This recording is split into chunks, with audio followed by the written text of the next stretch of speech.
selon les chrétiens et le corps mystique de Christ, Jésus de Nazareth. L'église locale de la RDC fait face à une turbulence. Appel au ministère, engagement des serviteurs, l'exercice des dons et talents. Que dire de la situation actuelle que traverse l'église locale de la RDC? Tir à bout portant, tiraillement, guéguerre entre serviteurs de Dieu, de sextapes ça et là. Certains abandonnent même le ministère. Nous en parlerons dans cette émission sur le chemin de la vérité.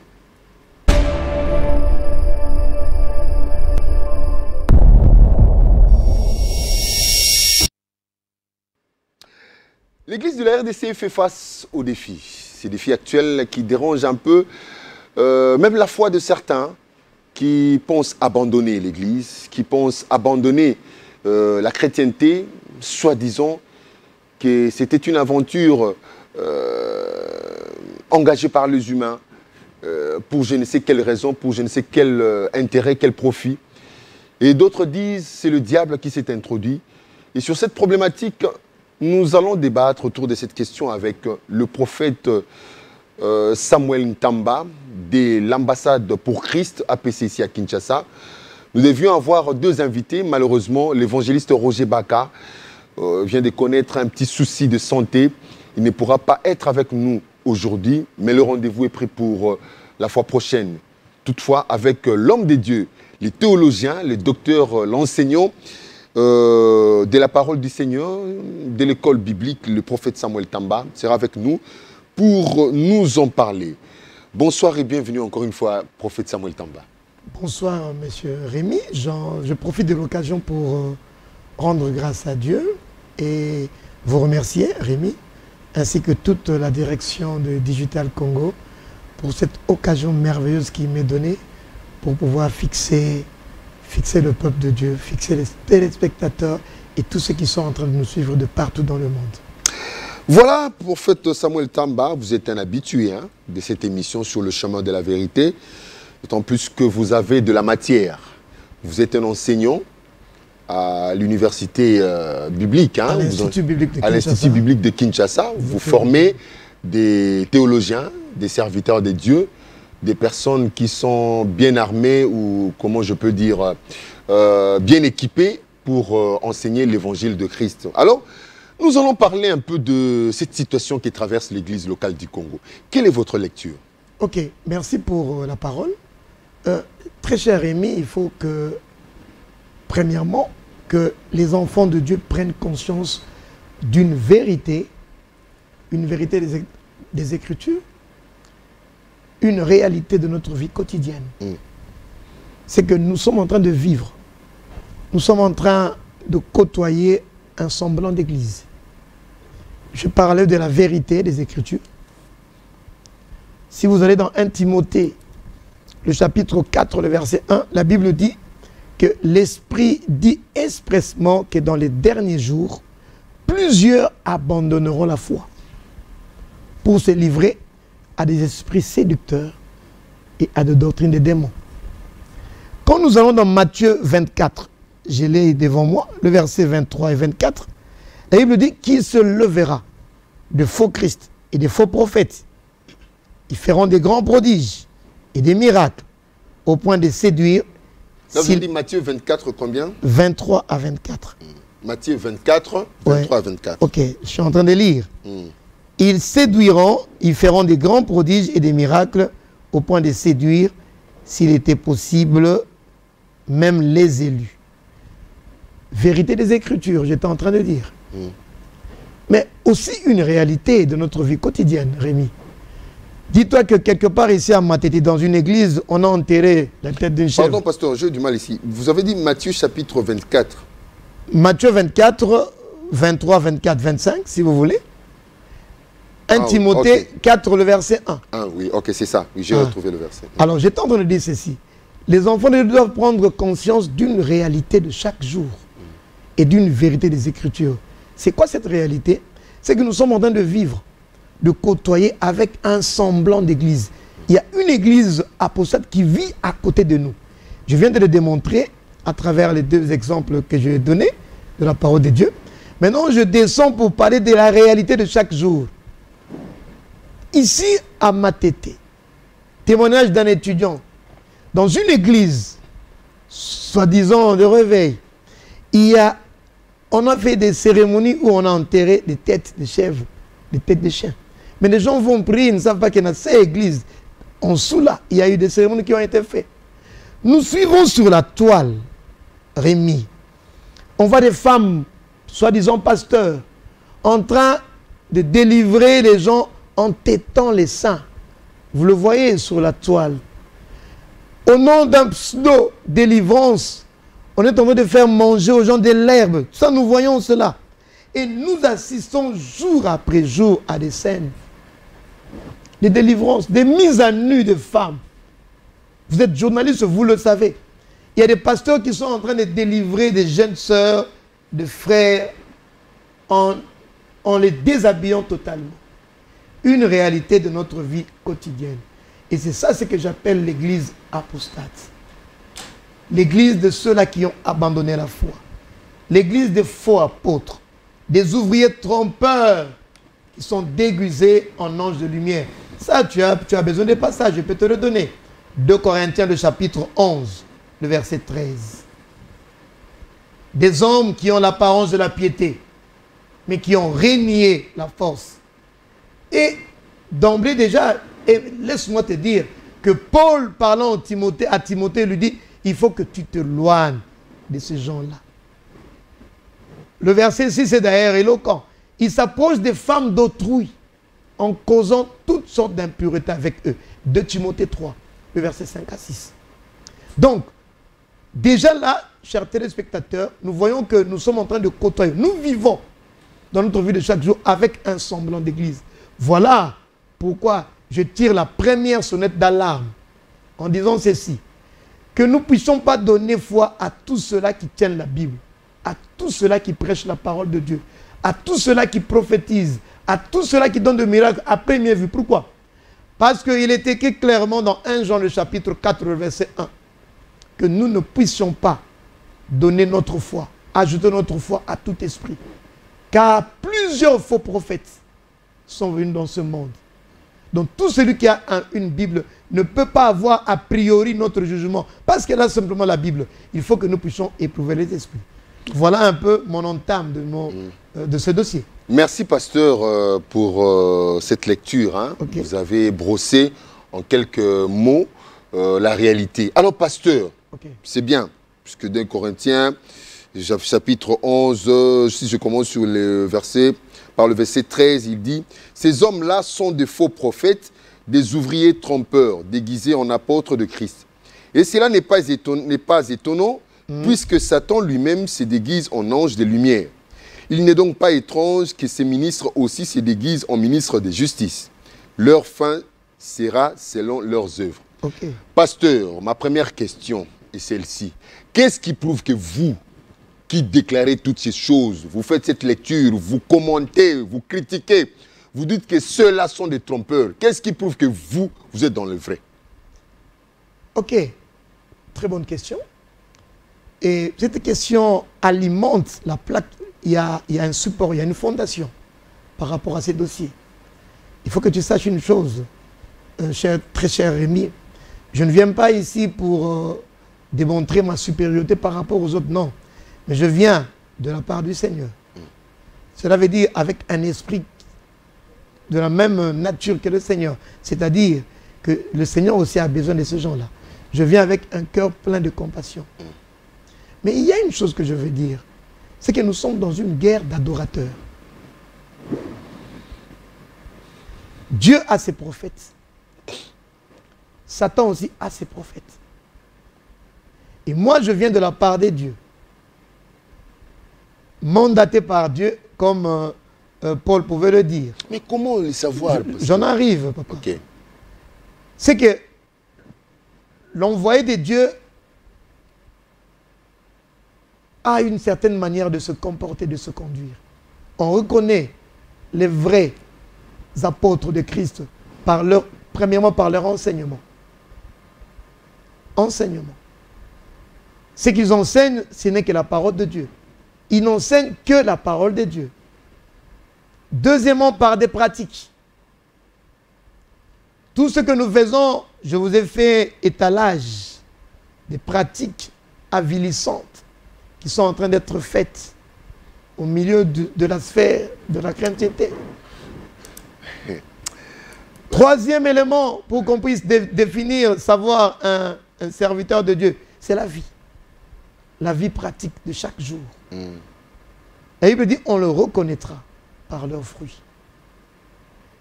Je te donne ma vie. Dans ma vie, il n'y a pas de dossier. Ma vie, elle est transparente. Tout est à découvert. Et vous allez le découvrir tout à l'heure. Là, il me dit, soyez saints, comme moi aussi je suis saint. Et je peux te rassurer que devant toi, ce soir, de la manière la plus humble possible, tu es en face d'un saint homme. Vous comprenez? Donc, je viens de la part de Dieu. C'est difficile de parler de moi, mais nous sommes envoyés de l'Esprit, envoyés de Dieu. Voilà, on vous le concède. Hein? Donc, pasteur, nous allons décrypter, nous allons critiquer. Ensemble, nous allons essayer de débattre un peu autour ou bien sur cette situation qui dérange aujourd'hui plus d'une personne. Mais je voudrais qu'on revienne un peu sur certains éléments qui pourra nous orienter afin de bien saisir tout ce que vous allez nous proposer comme éléments de réflexion ou soit analyse. Alors, pasteur, on sait déjà qu'un homme de Dieu, un serviteur de Dieu, avant de s'engager, reçoit un appel.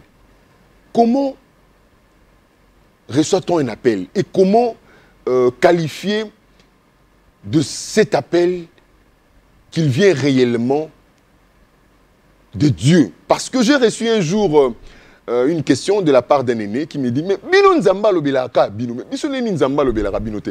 Même mon confrère Papi Mboma, que je salue, me dira, Rémi, mais là on comprend. On était dans une conférence de presse. Il me dit, mais ma frère au kabalobaka kao nzamba lobelinga mais ngana zela nzamba ngo lobelanga mais alobelanga na bino no ndengeni na munoko nini pas bimaka ndengeni, je ne comprends pas parce que ba nini on a tozela to. Comment parler? Qu'est-ce qu'un appel? Comment savoir que celui-ci, c'est un appel du Seigneur et on s'en engage comment? Ok, très bonne question. Parce que maintenant, il y a de la bouillabaisse dans la sphère... Vraiment, j'aime le pasteur. Ok.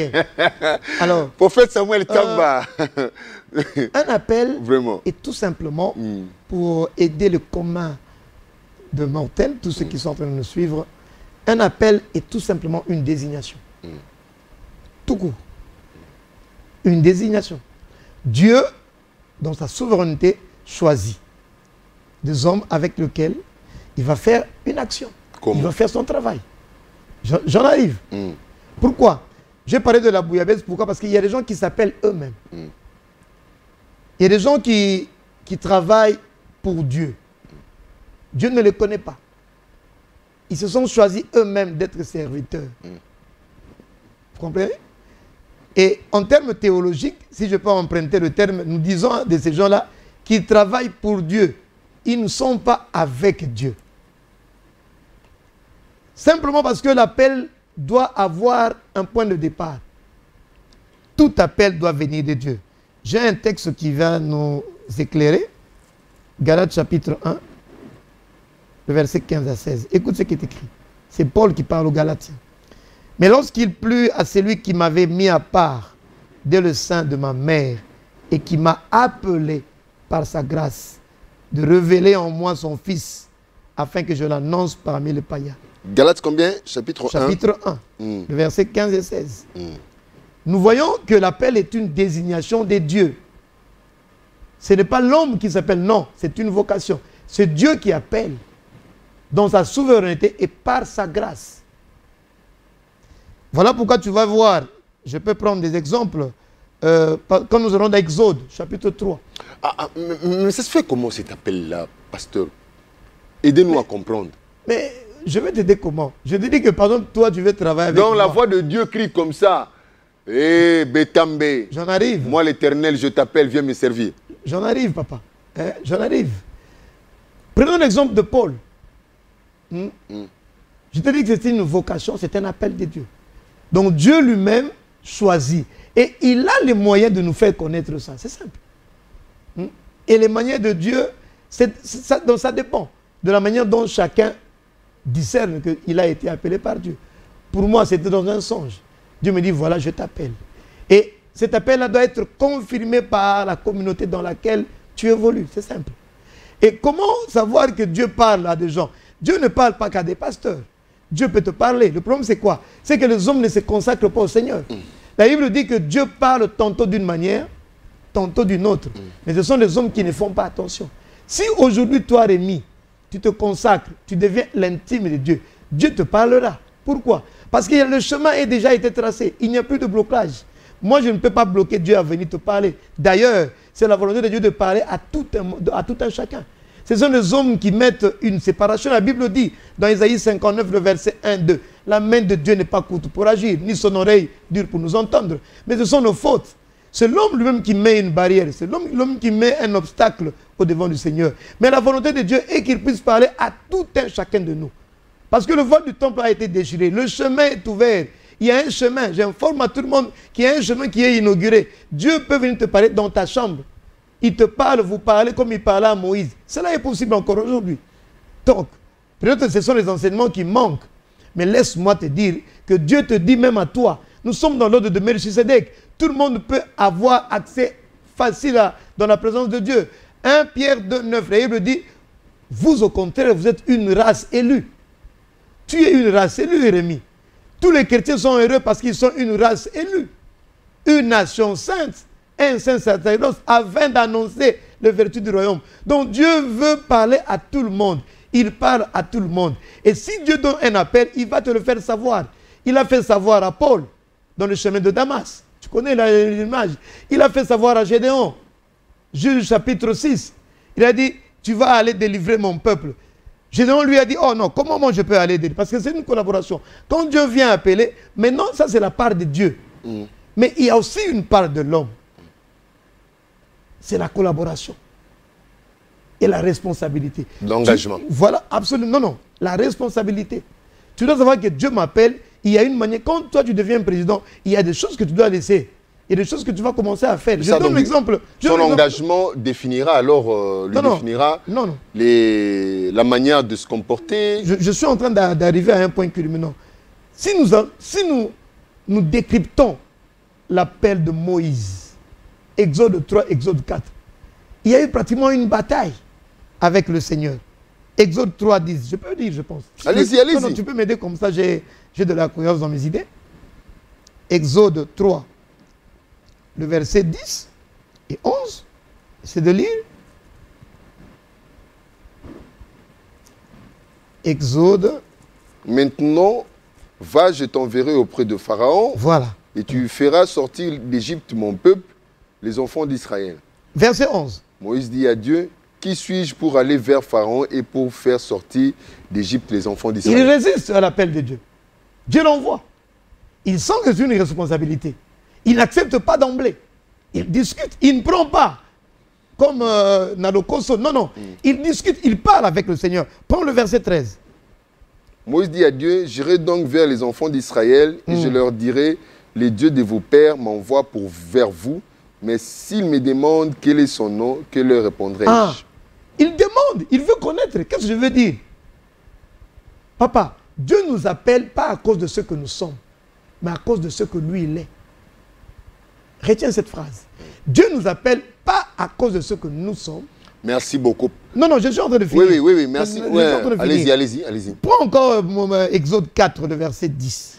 Ah, là, je deviens vraiment un lecteur. Hein? Exode 4, 4 verset 10. Mais parce qu'il faut que je te convainque. Moïse dit à l'Éternel, ah Seigneur, je ne suis pas un homme qui ait la parole facile, et ce n'est ni d'hier, ni d'avant-hier, ni même depuis que tu parles à ton serviteur, car j'ai la bouche et la langue embarrassées. Autant d'arguments donnés par Moïse pour contrôler, pour refuser l'appel du Seigneur. Mais Dieu s'en tenait toujours parce que lui connaît. Il connaît l'homme. Mais pasteur, merci beaucoup pour tous ces éléments, puisque vous parlez des pseudo-serviteurs de Dieu, de ceux qui se sont proclamés, autoproclamés même serviteurs de Dieu. Vous avez dit ici, Dieu appelle, et cela se confirme, donc Dieu les confirme dans la communauté. Nous avons vu pas mal d'hommes de Dieu. hein, qui nous ont venus, comment dire, qui nous sont venus par cette déclaration, tout en disant qu'ils ont été appelés par Dieu, et leur communauté, de communautés qui ont confirmé cet appel en les engageant dans le service, en les imprégnant de tout, en les imposant même la main pour signe de collaboration. Pouvons-nous dire que vous êtes tombé dans l'erreur, vous-même là? Vous avez travaillé avec certains hommes de Dieu, vous avez collaboré avec certains hommes de Dieu qui aujourd'hui se méconduisent, hein, qui se méconduisent aujourd'hui. Vous leur avez même imposé les mains, hein, vous avez agréé leur ministère. Pouvons-nous dire que vous avez été complice de cet appel, de ce pseudo-appel? Je pense que vous gérez bien le temps parce que là, 1 Timothée 4, le verset 16. Veille sur toi-même et sur ton enseignement. Ça, c'est Paul qui parle à Timothée. Quand vous descendez le verset 14, la Bible dit, ne néglige pas le don qui est en toi et qui t'a été donné par prophétie avec l'imposition de main de l'Assemblée des Anciens. Paul rappelle à son fils Timothée. Et au verset 16, très important par rapport à ta question. Mais c'est Paul là, parfois aussi, il se contredit des fois. Hein. Donc les dons ne peuvent arriver que par imposition de main. Hein. Laisse-moi oui. Te répondre. Veille sur toi-même et sur ton enseignement. Persévère dans ces choses. L'homme de Dieu, même s'il est appelé de Dieu, il doit veiller. Il doit savoir qui il est. Papa Rémi, mais nous subissons des attaques de séduction. Moi qui vous parle, on est venu me proposer de l'argent. Des pickpockets pour faire sortir l'argent. Des miracles. Des signes, enfin des prodiges. Des gens sont venus avec plein d'argent pour nous séduire. Je vous ai dit que plusieurs... Peut-être parce que un symbiotin. Plusieurs abandonneront la foi par des esprits séducteurs. Plusieurs esprits séducteurs sont entrés dans le monde. 1 Timothée chapitre 4, verset 1. Le problème, c'est de persévérer. Plusieurs ne persévèrent pas à cause du siècle présent. Ils acceptent de laisser le camp de Dieu. Dieu l'avait appelé. Mais ils laissent. La Bible le dit. Veille sur toi-même et sur ton enseignement. Ne change pas la couleur de ton enseignement. Garde. Combat le bon combat de la foi, comme Paul pouvait le dire. On doit combattre selon le Seigneur. Pas angle. Il faut que tu bâtisses selon le modèle qui nous a été montré. Il faut que tu gardes cela. Écoute ce que la Bible dit. Persévère dans ces choses. Et la suite est intéressante. Car en agissant ainsi, tu te sauveras toi-même. Ça, c'est Paul qui parle à Timothée. Donc, il y a risque de basculer. Quand il dit, tu vas te sauver à une condition, que tu persévères. Tu dois d'abord te sauver toi-même et tu sauveras ceux qui t'écoutent. Donc, il y a une discipline, papa. Hein? L'appel de Dieu n'est pas un chèque en blanc. Pourquoi? Parce que Dieu lui-même nous dit dans Apocalypse que celui qui est saint, qui se sanctifie. Mais si celui qui est saint ne se sanctifie plus, il y a risque qu'il bascule dans notre camp. Mais pasteur, vous reconnaissez quand même que il y a des frères qui ont chancelé, qui étaient dans, comme on le dit, hein, comme il est écrit dans les Écritures saintes, oui. Tu courais bien, qui t'a dit de t'arrêter. Vous reconnaissez quand même qu'il y a des frères et sœurs qui auparavant étaient dans le droit chemin, et puis après quelques temps, ils ont été séduits et puis sont tombés. Vous reconnaissez? Mais je vous ai parlé de l'église apostate. Et cette église qui a abandonné la foi. Ils sont dans ce lot-là.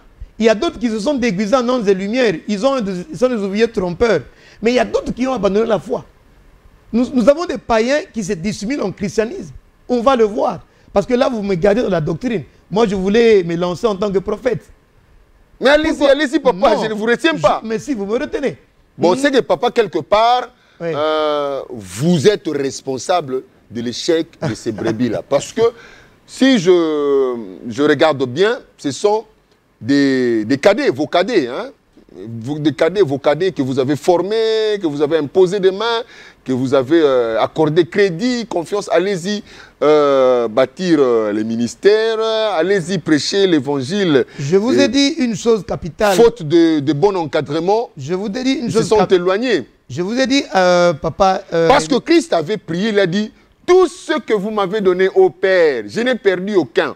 Et comment vous, les brebis que le Seigneur vous a confiées, comme il avait dit à Pierre, Pierre, paie mes brebis.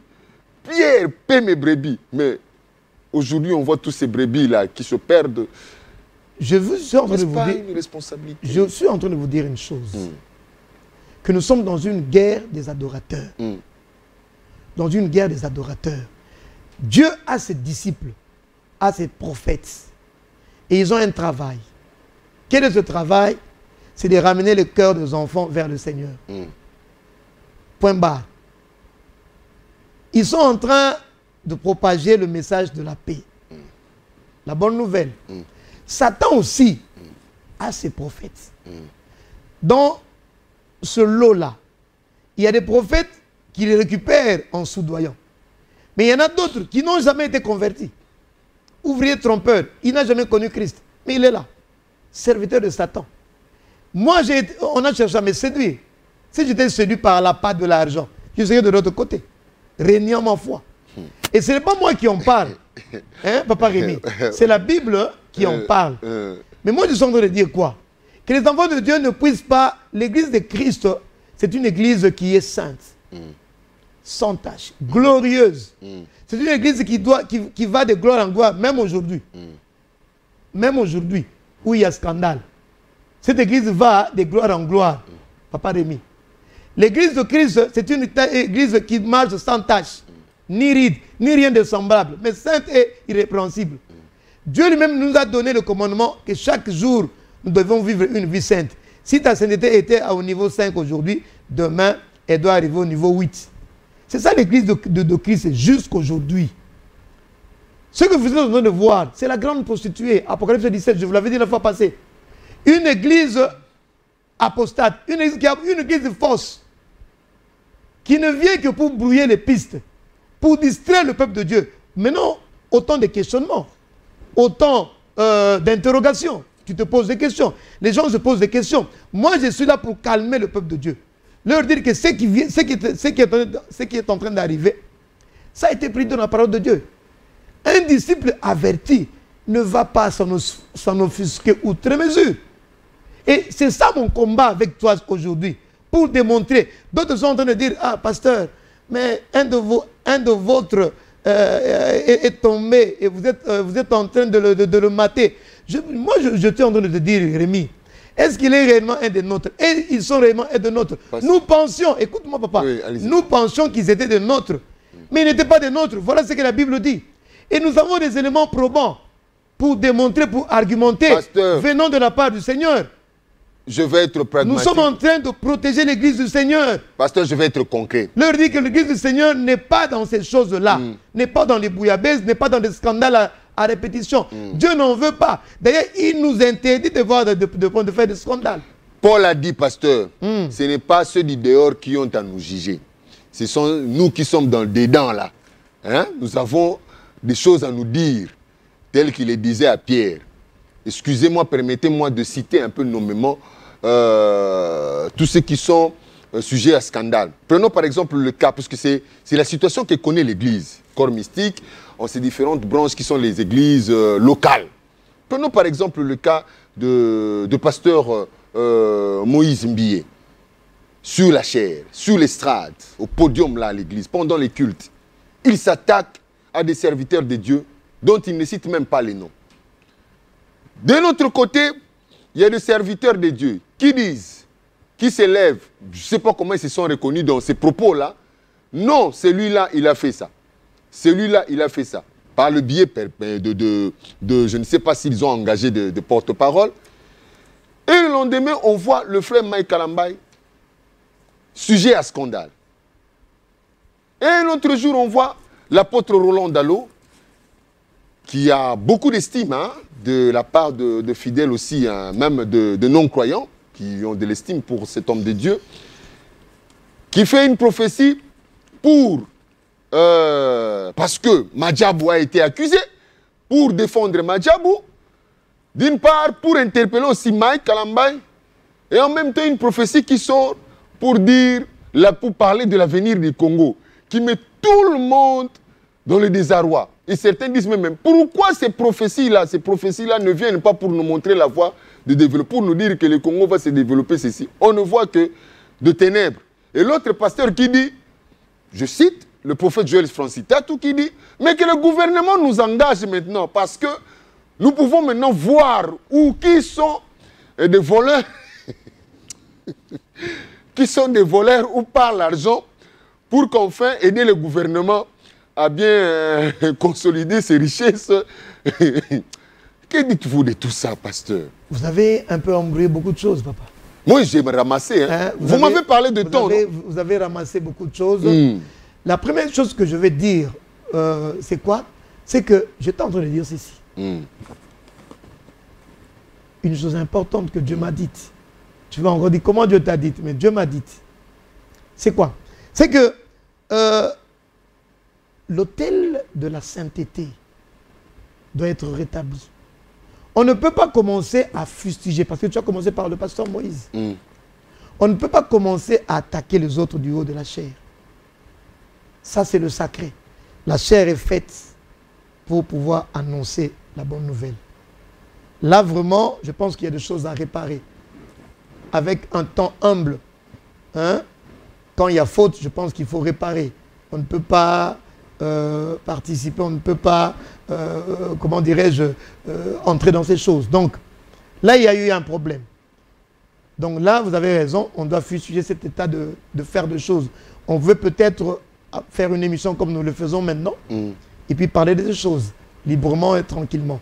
Parce que la chair de l'Église, c'est pour annoncer Christ. Christ doit être christocentrique, au centre de notre préoccupation. C'est lui qui doit être prêché à l'Église.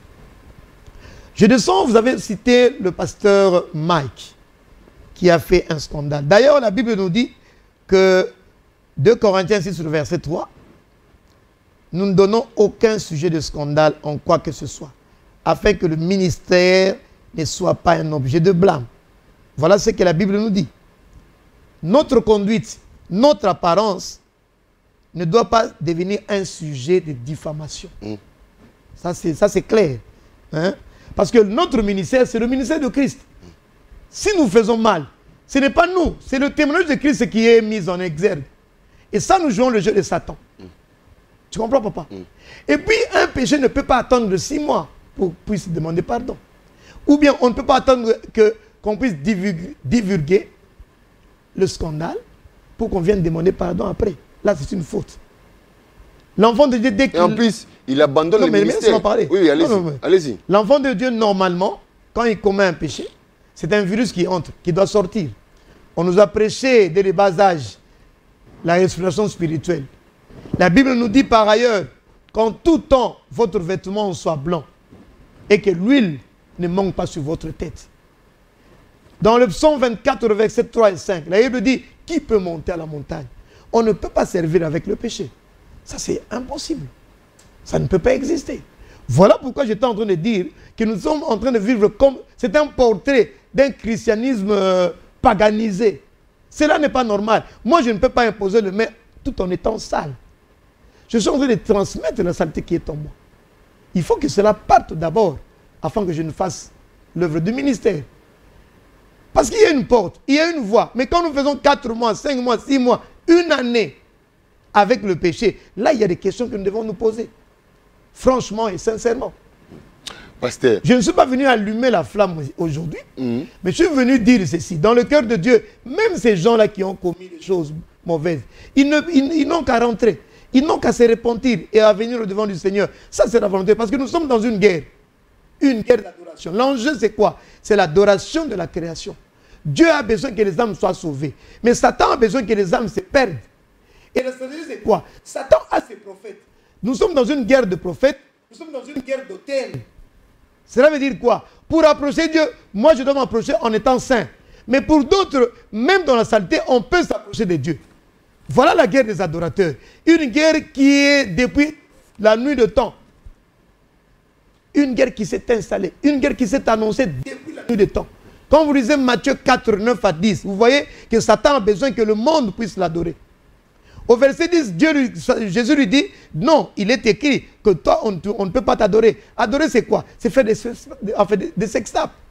C'est faire des scandales. C'est coucher avec les femmes d'autrui. C'est être voleur, c'est être sorcier. Ça, c'est adorer le diable. Mais Dieu veut que l'adoration est zonga. Et il y a qui païnaï. Parlons maintenant de la prophétie. Vous avez parlé de la prophétie? Oui, oui. Vous avez demandé la parole ou bien je continue? Oui, allez-y, allez-y, allez-y. Ok. Moi, je pense que la Bible dit qu'on ne puisse pas mépriser les prophéties. Mais on doit examiner toutes choses. Voilà ce que la Bible nous dit. Et dans le cas du pasteur Roland, moi, c'est que le Seigneur Dieu m'a donné des repères. Je suis prophète. Dieu m'a donné des repères. Dieu m'a dit ceci. Il m'a donné l'exemple de David. David a cherché à bâtir un peuple, un temple pour le Seigneur.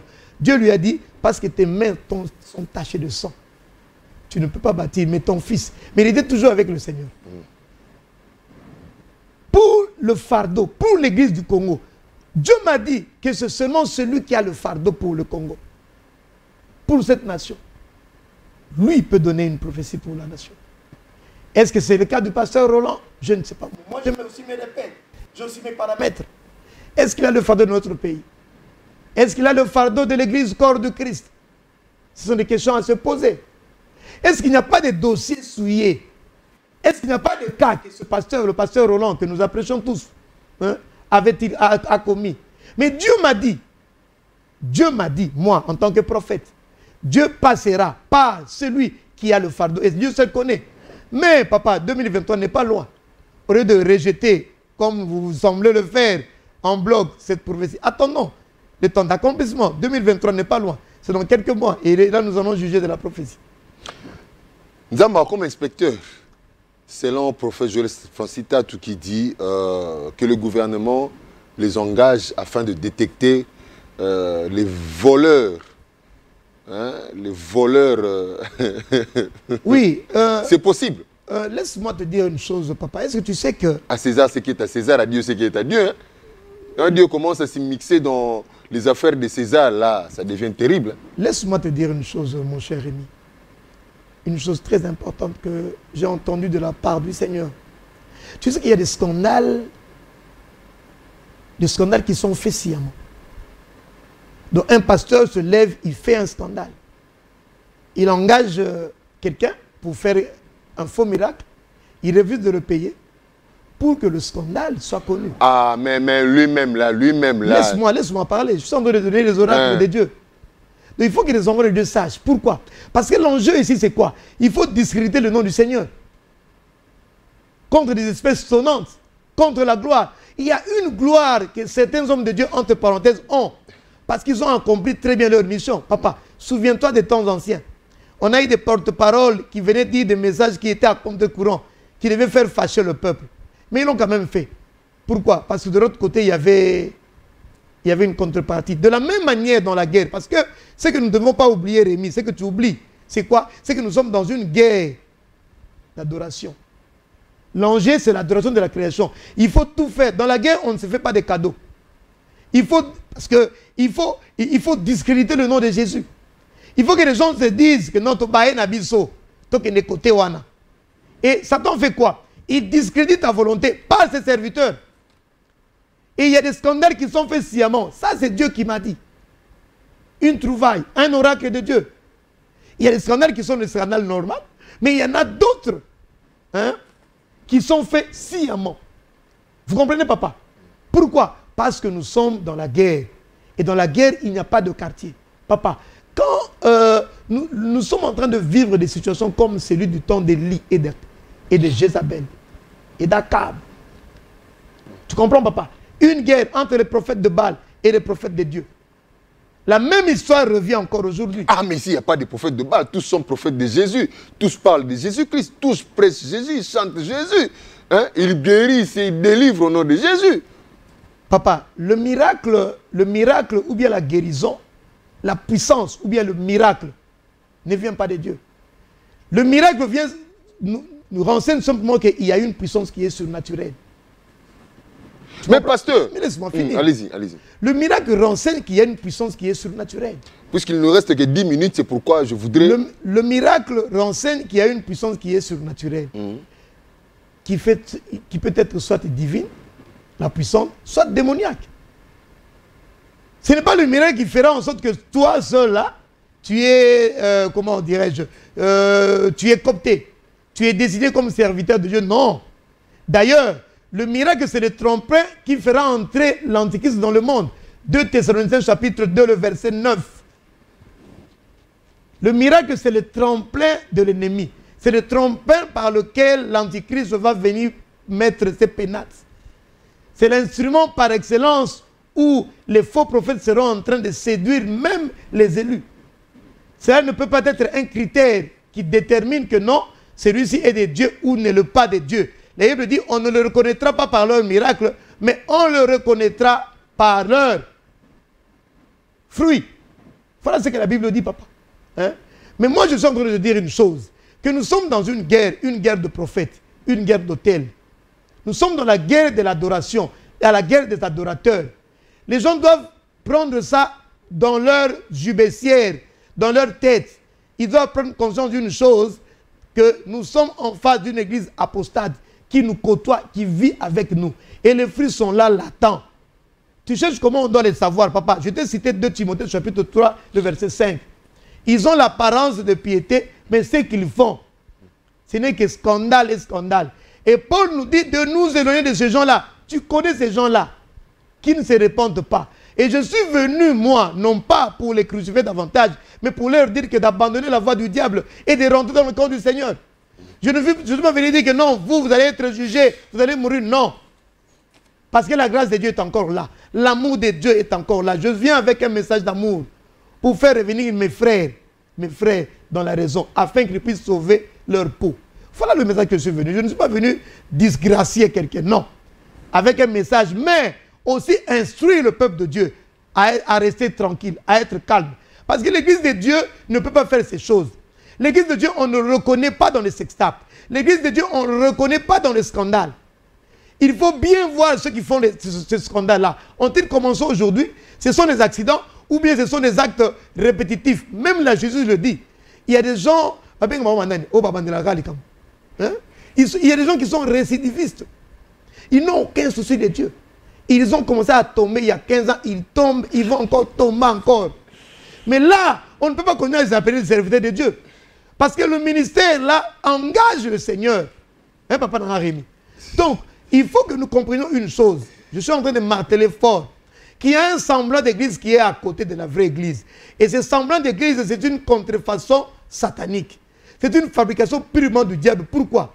Parce que Satan a ses faux prophètes. Et ce n'est pas le prophète Samuel qui le dit, mais c'est la parole de Dieu qui le dit. Dans 1 Jean 4:1, la Bible dit, n'ajoutez pas votre foi à tout esprit, mais éprouvez. Éprouvez. Moi, je ne le mets pas dans le sac.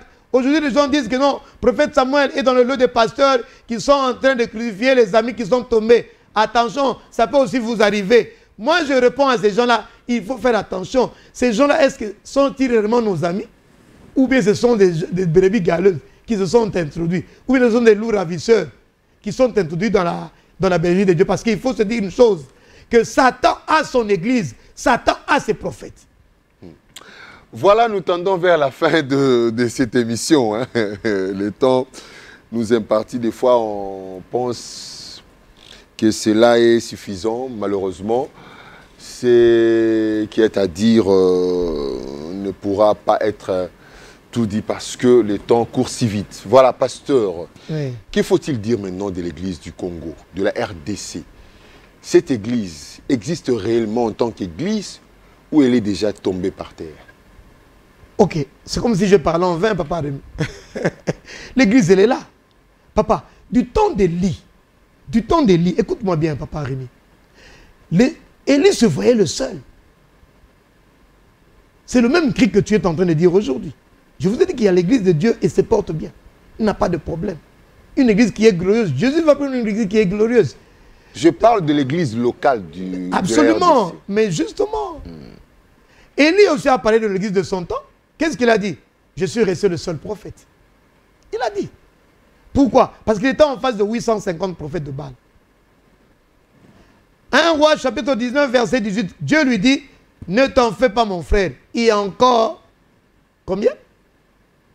Tu connais le nombre? C'est à vous de nous répondre. Il y a encore 7000 qui n'ont pas fléchi les genoux devant Baal. Élie ne voyait personne. Élie se voyait le seul. Il a été surpris par la réponse du Seigneur. Dieu lui dit, il y a encore 7000. Ah, mais où était-il? J'étais seul parmi 850 prophètes. C'est la même chose qu'aujourd'hui. L'église de Christ au Congo se porte très bien. Mais le problème c'est quoi? Le problème c'est quoi? Cette église-là doit se réveiller. Il faut le réveil de l'épouse. Il faut un nouveau. L'église du Congo a besoin d'un nouveau souffle. Pour rétablir l'autel de l'adoration. Pour rétablir l'autel de la sanctification. Papa, il y a eu toujours un reste qui ne fléchit jamais les genoux devant Baal. Et nous appelons cela la réserve de l'Éternel. Le reste de l'Éternel, ou bien la réserve de l'Éternel. C'est ce reste-là qui ne fléchit pas les genoux devant Baal, devant les femmes, devant l'argent. Ce reste-là reste toujours soudé à Dieu. Ce reste-là ne s'en tient qu'au Seigneur. Ce reste-là ne fait des choses que quand le Seigneur lui dit de le faire. Et même en RDC, il y en a. L'appel que je lance à l'église du Congo, c'est que cette église doit se réveiller. Il faut un nouveau souffle à cette église. L'église doit jouer son rôle de sentinelle. Parce que si l'église du Congo ne va pas, la politique aussi ne marchera pas. Le pays aussi va aller mal. Il y a une interaction. Il y a une corrélation.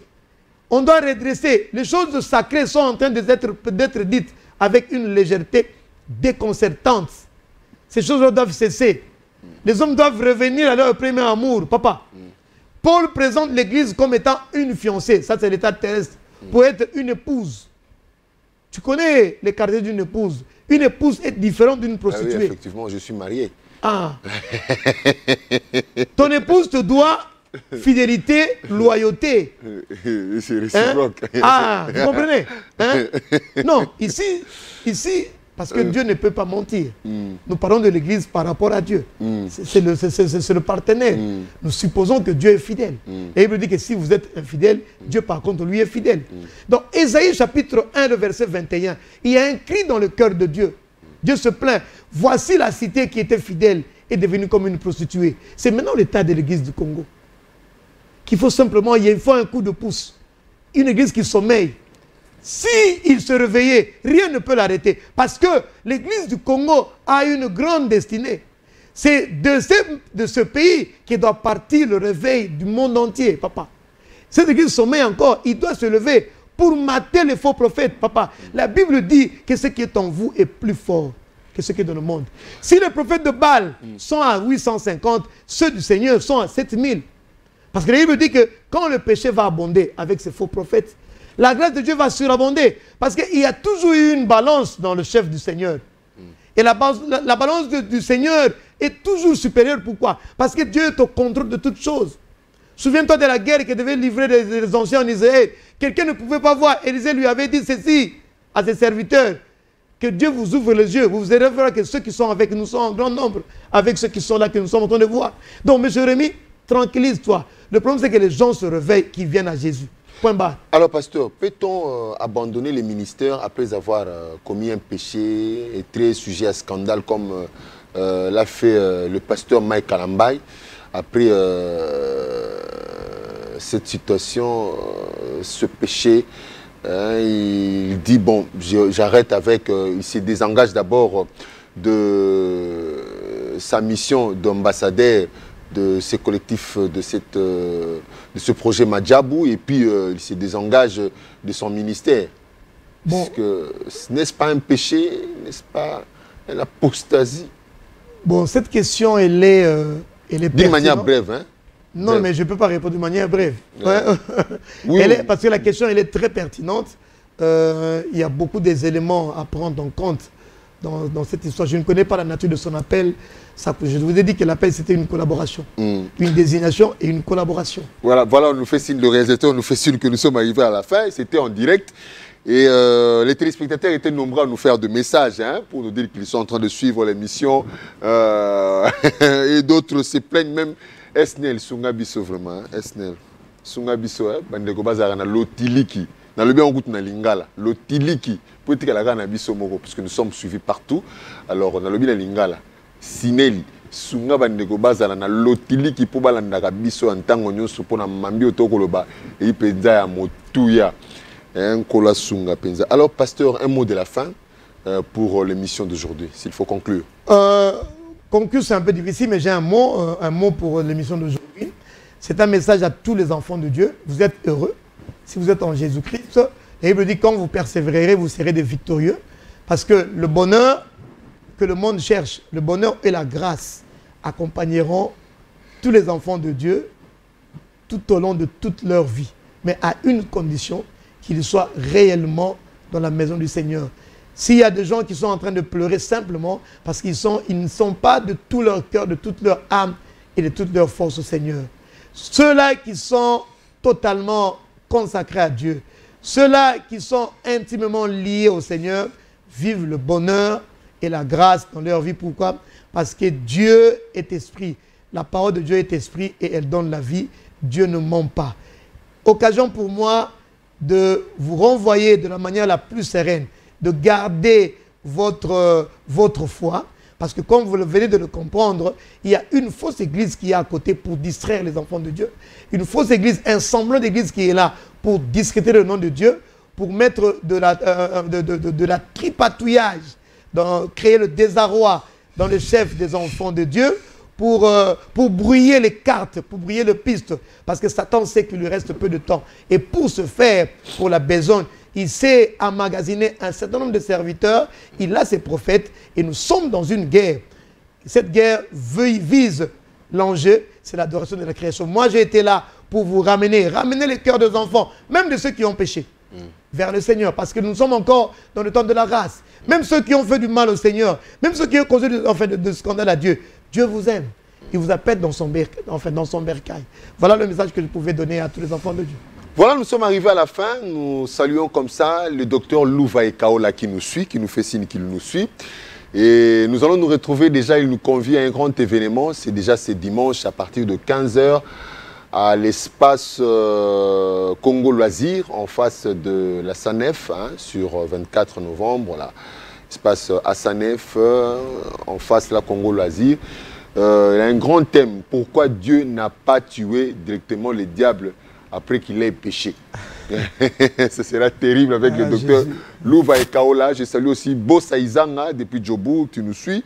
Et je salue Marius Ndingi. Vous êtes trop nombreux à nous avoir écrit. Maman Patience Sazo, merci beaucoup. Vous êtes vraiment nombreux. Et aussi mon ami Maître Dadi Chizungu. Que Dieu vous bénisse, vous tous qui nous avez suivis. Merci à vous tous. Vous qui avez été nombreux à nous avoir suivis. Merci à l'équipe technique qui nous a accompagnés. Disons aussi merci à notre invité qui est devenu un invité permanent pour des sujets, pour des thèmes qui nous édifient, qui nous fortifient, qui nous enseignent. Le prophète Samuel Tamba de l'église Ambassadeur pour Christ. Ambassadeur pour Christ. Ambassadeur pour Christ. Ici à Kinshasa, dans la commune d'Engalima, précisément dans le quartier Binza Delvaux. Binza Pigeon. Binza Pigeon, pardon. Avenue Lunzadi numéro 5. Oui, avenue Lunzadi numéro 5. Et il faut insister, une église qui est dirigée par le prophète. Oui, je n'avais pas fini. Ok, je vous en prie. Par le prophète Gary Kenge, qu'on appelle affectueusement l'aigle. Aigle. Voilà. Alors, nous vous retrouvons prochainement sur la même fréquence, Digital Congo Télévision et FM, pour un nouveau sujet sur le chemin de la vérité. Alors, portez-vous bien. Excellente suite de nos programmes. Au revoir. Que le Seigneur vous bénisse.